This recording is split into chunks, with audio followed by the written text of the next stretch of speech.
Good morning.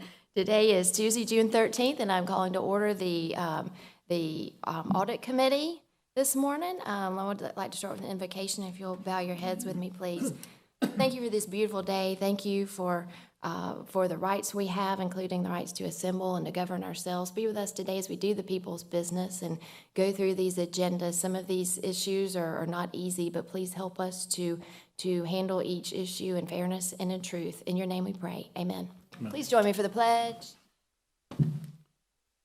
Pledge allegiance to the flag of the United States of America, the republic for which One nation, under God.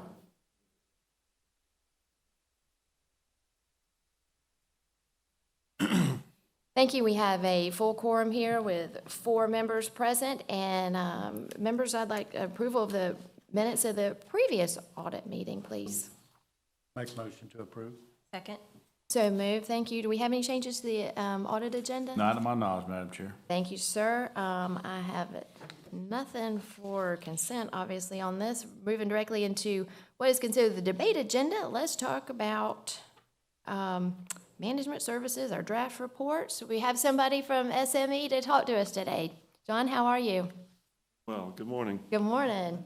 Didn't look like you had very many bad things to report for us this time. I think it's a good day today. We have it's a little bit of a First Responders Day. After broadband, we're going to talk about the fire services and sheriff's office, and I think it's overall a really positive day for us. Yes. So starting with the broadband, you can see our summary results on page 3 here, and we discuss our general observations, a couple of things that we've learned from management there. Following that, we performed a site visit at one of the towers. There are, I believe, 7 towers around the county. We visited one of those. Did you get to climb the tower? We climbed the tower. We didn't climb the tower. Even though sometimes being an accountant does put us in those situations, but in this case, we did not climb. Rick Evans said your workers' comp policy does not cover you climbing towers, so stay in your seat. We tested a collection of fees. We looked at capital asset purchases, purchase requisitions, purchase card testings, timesheets, fuel man reports. We found no exceptions in any of those operational items that we test regularly in the various departments. We did examine inventory, and there's a little discussion of inventory on page 9 of the broadband report. So we haphazardly, as we like to say, we randomly selected 5 items, and 3 of those we found a different number of inventory items, or I think one we couldn't find at all. And so there is a discussion there on page 9, a response from management about their plans to improve inventory procedures, and I'm sure that it's something they could easily implement. I was just going to mention if the committee would like, we could go back out and take another look at inventory at a later time after implementing those changes, if that's something the committee would like for us to do. And that as the broadband utility internal audit report. Any questions about that at all? I do have a question where it says the damaging fiber by contractors. Oh, yes. Mm-hmm. Why is that? Are they not locating, or what? How are they missing that? We can answer that. You wouldn't have the problem, would you, sir? Solve a lot. I mean, is it It is. huge problem for us? I would say that in most cases, and Harold, correct me if I'm wrong, it's marked. Many times they just go to town and they'll. I think there's carelessness involved. That's why, making them pay for repairs. But in fact, yesterday I think we had fiber that we just put in the ground on Fury's Ferry that's not even in use yet. It was dug up yesterday, so it's already sustained damage. And the problem You know, the real problem with it is, and I think the penalties need to be stiff, because this isn't like copper. You can go in and you splice copper and it's like it's brand new. There's virtually no loss in it. But fiber's not like that. And you'll hear some of the construction companies complain about it, because really I want to see fiber replaced handhole to handhole, because even if you just, once you pull on fiber, it's glass, so you score it. And when it's scored, you start getting loss in it and latency. So it is a problem. It's very frustrating for them. It happens a lot. We just have to be diligent in assessing the penalties and costs for getting it repaired. What are the penalties right now if somebody digs one up? It depends on the damage. So wanna Come talk- up here and talk to us. So they have to pay to fix it, but is there an No, additional we penalty? fix it. We'll get it fixed. We'll fix it. According to 811 law, we can also charge loss of revenue from that fiber. And we're currently debating that with one of the companies. They decided to hit fiber, it's gonna bankrupt us. But they also knocked out all the towers north of us. So that's AT&T profit right there. But in addition to that, if you look, when we do our budget, we have a flexibility of the pay and stuff, what we can charge everybody. And usually the max that we can charge is 20%. So that's 20% more on top of our labor, materials, and 20% on top of our subcontractors. And then whatever losses that we have. Do you have, how many, say a year, do we generally have of these? 3 a year, 10 a year? We're just at the cusp of 10. And we've even had the same backhoe operator fiber twice. Some are like trying to become aces at it. Well, See he's how close hit I it can 3 dig to times on Hit 2 it 3 different. times. I 3 stand times corrected. on 2 different projects. So, The same guy same guy. We, Hard to find somebody needs to that, be working around our lines. well, either that or we need to give him a job in locating service. He knows how to find it. Sounds like he can find them. That's the point. So generally, the contractors are charged what it costs to fix them. Do we charge that 20%? yes, we do. And most of them pay it and complain and go on? There's been a few that have been really nasty. My old think in Army the self end- comes out, and then they pay it. These are mostly site work guys, No, these Doing are it? actually, general contractors, most of the time, they're the contractors the themselves. utility guys. Yes, we've had utility contractors hit us, twice this year alone. What would they do if we hit their line? They would, One of them charge is us. Georgia Power, so I need a chainsaw. Take care of them. all right. Gary, did you have any other questions on that? Sorry, I went down a rabbit hole. That's Well, interesting. but it is a It is a problem. concern. I mean, problem. like we say, you know, you got fiber for a good, strong run or whatever, and then a couple of damages, and then all of a sudden, see what? Yeah. Right, you can only take so much damage to it, Right. or it doesn't, not providing the service that you need, so. You But mentioned, it has to be done right. you mentioned stiffer penalties. Is the 20% a state rule? Is that just our standard? What That's is that? just our standard.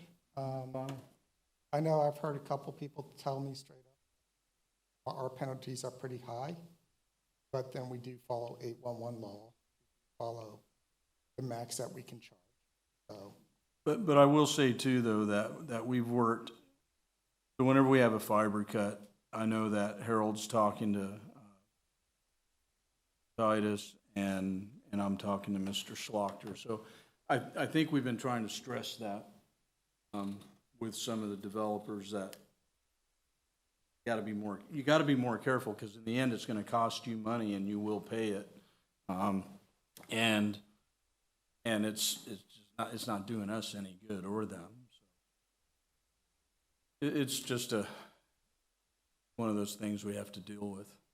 Is that something your committee would want to take up and investigate further? Titus, Pat, is that something that we?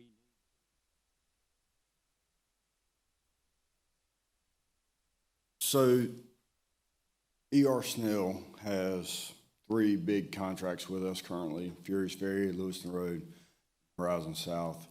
There became an issue where they were hitting fiber pretty frequently.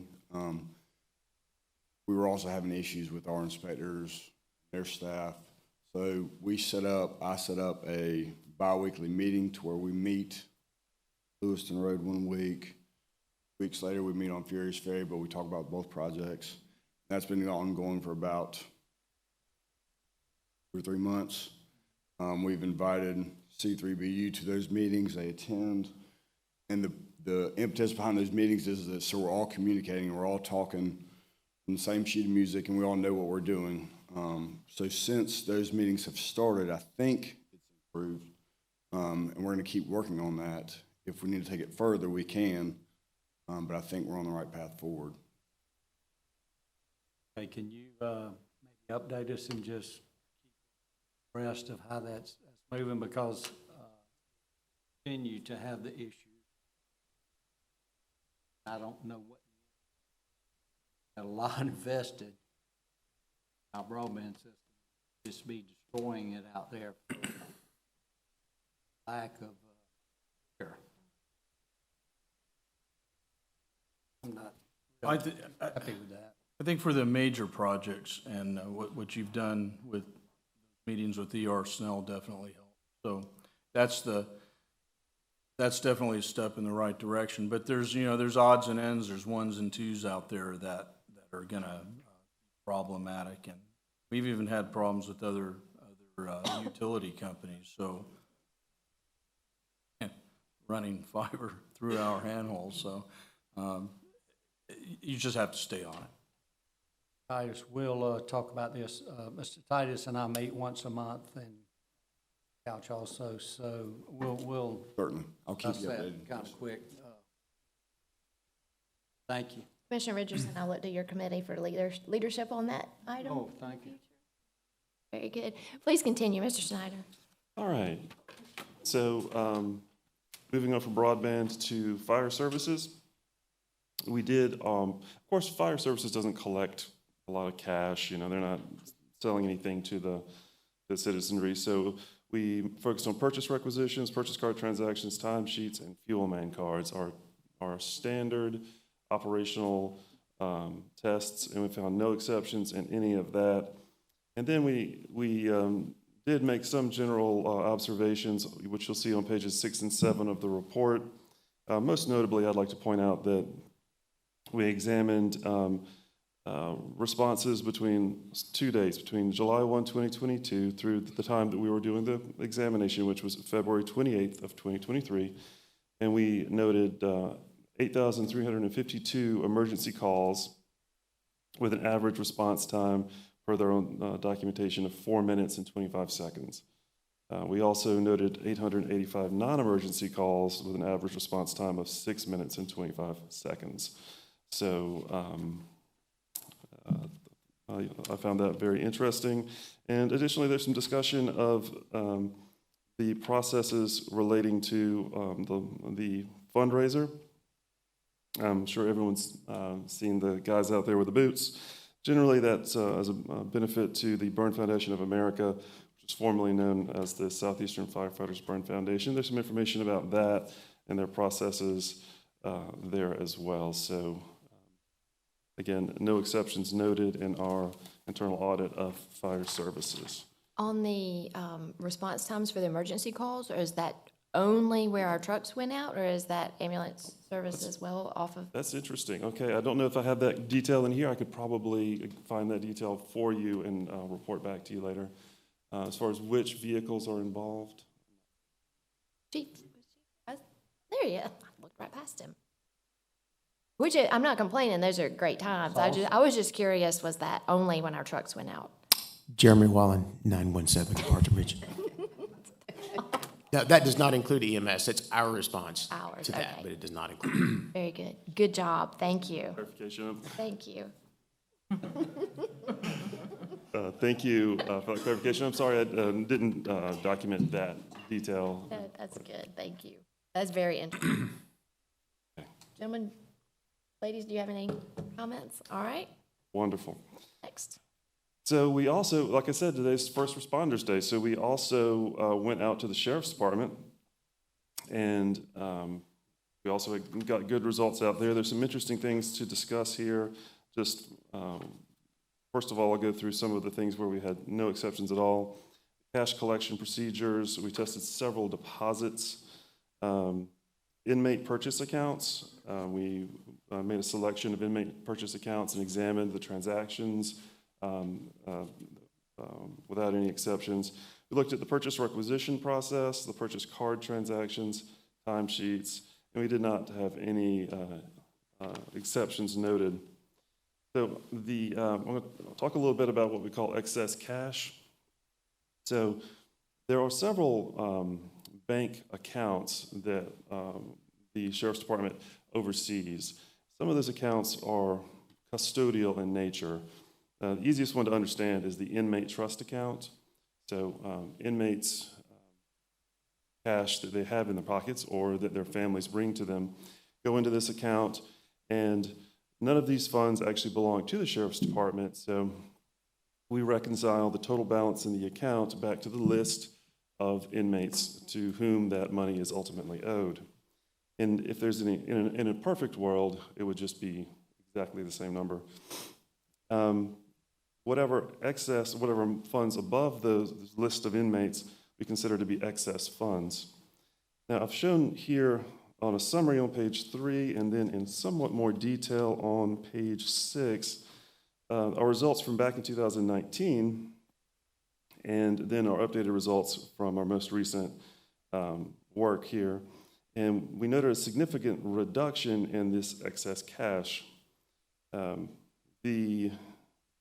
In the bond trust account and the fines and fees account, the difference is between the list of liabilities and the reconciled bank account is really, I would say, negligible. They kind of zero each other out. In the inmate trust account, excess cash has been cut in half from previously $65,000 of cash that couldn't be reconciled back to a certain inmate to now $33,000. And that seems, it may still sound like a lot, but it's, again, been cut in half. So our only recommendation here is for the Sheriff's Department to continue to do what they're doing. There are a couple of different steps here.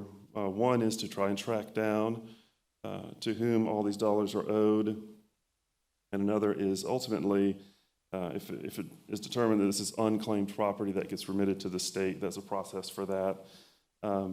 But it appears that this is all going in the right direction, and so we encourage the Sheriff's Department to keep working on that. So there's 79,000 as a cash balance in that account, Yes. but 33 of that is excess, meaning you don't.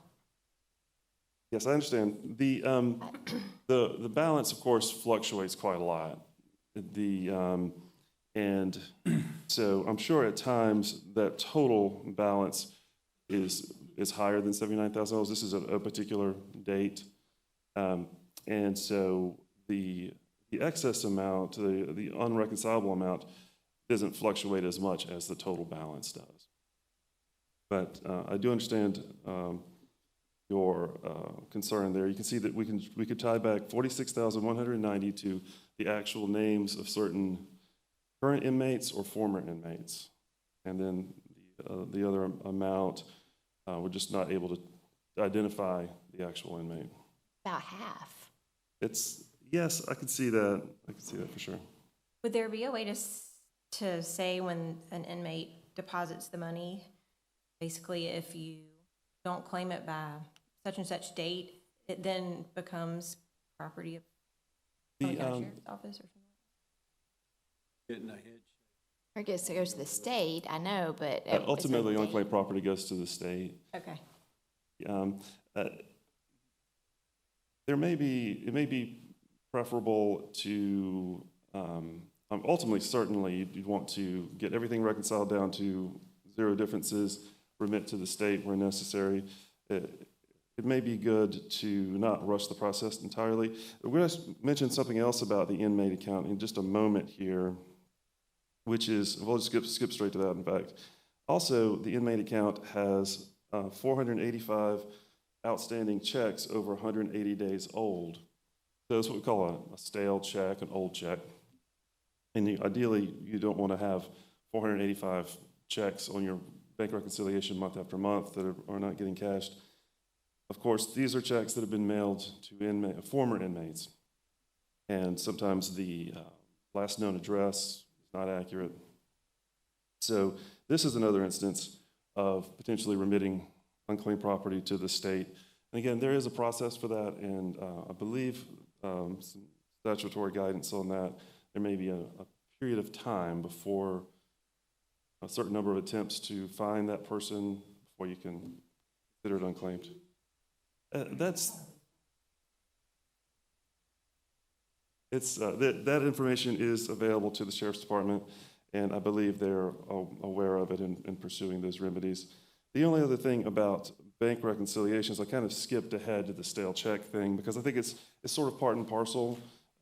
There's a high number of high volume of low dollar amount transactions that happen in the inmate trust account.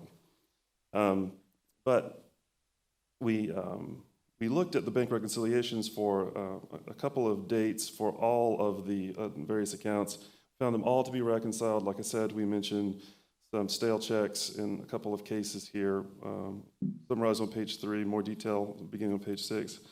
There were 2 accounts, which are the condemnation holding account and the bond trust account, where they were reconciled. We did not see the physical management signature of oversight over the reconciliation process on those 2 accounts when we did see it on all the others. So we just mentioned that, and we recommend that in addition to performing the reconciliation, that management review of the reconciliation be documented with some initials at the top, the way that all of the other accounts were. So, but I will say that they were all reconciled, and we didn't find any errors in the reconciliations either. We examined those reconciliations without errors. On page 7, your recommendation says we acknowledge significant reduction in excess cash. We recommend the sheriff's office continue sending in the excess cash from interest into the board of directors each month. Board of directors being who? Oh, that's the Board of Commissioners. I'm so sorry. You found a typo on me. Actually, there's And then you 2 misspelled typos sheriff. and a grammatical error in that same thing. I had that on my notes. I wasn't going to bring that up to you, but You got some typos. we know what he meant. Okay, I just wanted to make sure there wasn't some other board of directors I didn't know. ma'am. That was, I do have a notation on mine Okay. that we need to fix that. okay, I can so fix that and how does sending in the excess cash from interest to how does that reconcile with, I guess that this is interest and that, the other was That's just- unclaimed that's that just goes to the interest. state? Okay, yes, so the interest that's earned has to be remitted. They're doing that, I believe. But now I'm doubting myself because I'm pointing out my typos. But yes, there's the interest earned on the accounts is to be remitted to the Board of Commissioners. recommendation that legal counsel be consulted to address the treatment of excess funds for the inmate account balances. Right. I'll note that with legal counsel when they get to that part. We're already having those conversations. I mean, everything that's being recommended is already being Already implemented. being done, good. Yes.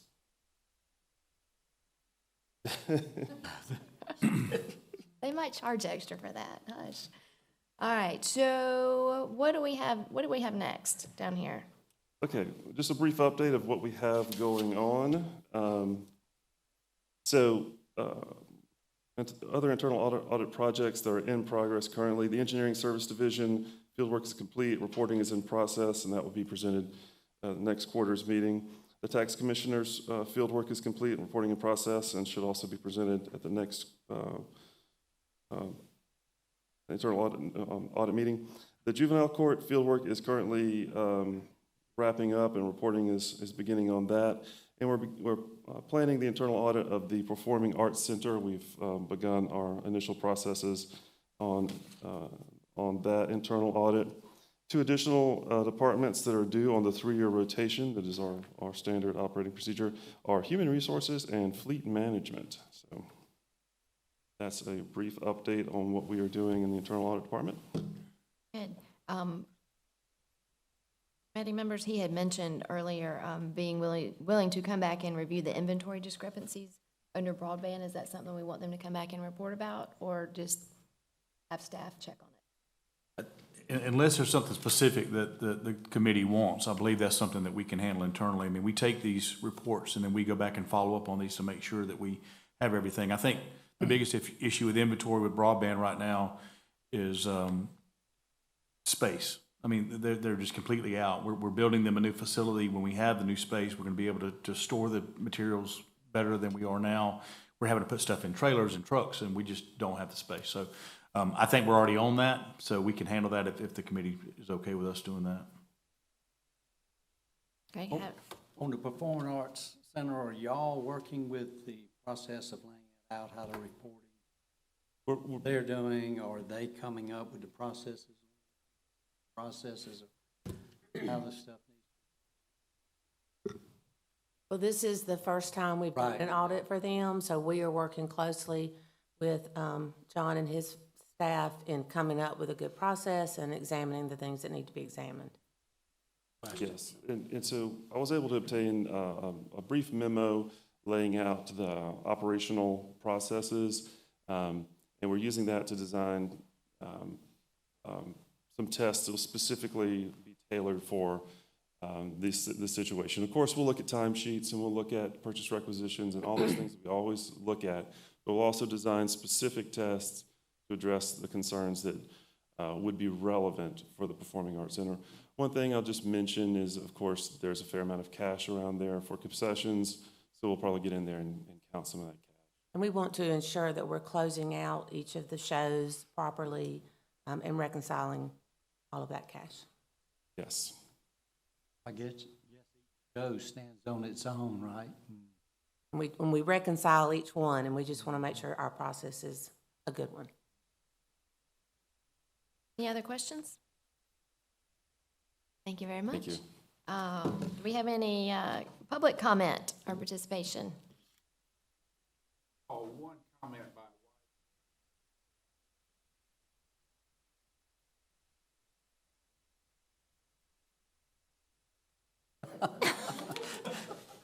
I'm sure. It's not worth $5 to come back and have to look at it. Thank you. Having no commissioner and public comment any further, no other business for this committee, we stand adjourned. We'll be back in 5 minutes for the next committee meeting. Thank you.